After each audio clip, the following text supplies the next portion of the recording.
Halo semuanya. Nah, Ramadan kan baru aja selesai ya. Banyak dari kita mungkin ngerasa hubungan sama pasangan tuh jadi lebih adem, lebih hangat gitu selama bulan puasa. Pertanyaannya, gimana caranya biar suasana enak ini nggak hilang?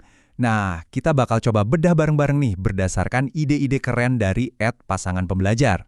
Coba deh inget-inget lagi. Bener kan? Selama Ramadan kemarin, rasanya kita semua jadi punya stok sabar yang lebih banyak. Entah kenapa, suasananya tuh kayak mendukung kita buat jadi versi diri yang lebih baik, apalagi ke pasangan. Dan ternyata ya, kesabaran ekstra inilah yang jadi sumber utama kehangatan di dalam hubungan kita selama bulan suci. Yuk, kita lihat lebih dalam lagi, apa sih yang sebenarnya terjadi? Soalnya sabar itu bukan cuma perasaan di dalam hati, tapi kelihatan banget dari tindakan kita. Kita jadi lebih bisa nahan emosi kalau lagi ada masalah, terus jadi lebih mikir sebelum ngomong. Nah, ini kelihatannya sepele ya, tapi efeknya itu loh, luar biasa besar. Dan ini dia nih poin utamanya, kehangatan yang kita rasain itu bukan sulap, bukan sihir, itu tuh murni hasil dari tindakan-tindakan kecil yang kita lakukan secara konsisten hari demi hari. Oke, Ramadan selesai, suasananya udah beda. Nah, disinilah tantangan yang sesungguhnya dimulai. Gimana caranya supaya semua kebaikan dan kesabaran yang udah kita bangun itu nggak luntur begitu aja?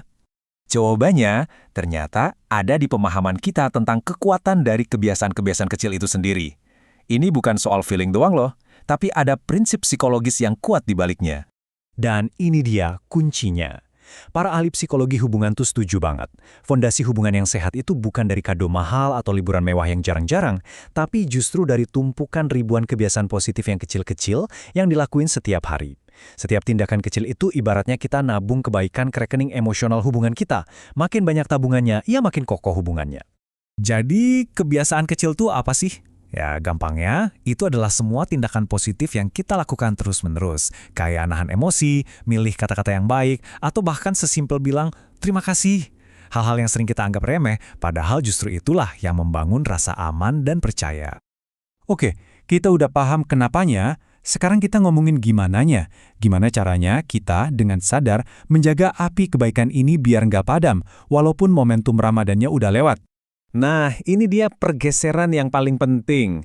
Kalau selama Ramadan, motivasi untuk jadi baik itu rasanya datang dari luar ya, dari suasana, dari lingkungan. Nah, setelah Ramadan, motivasi itu harus kita ciptakan dari dalam diri kita sendiri, dari niat dan komitmen kita berdua sebagai pasangan.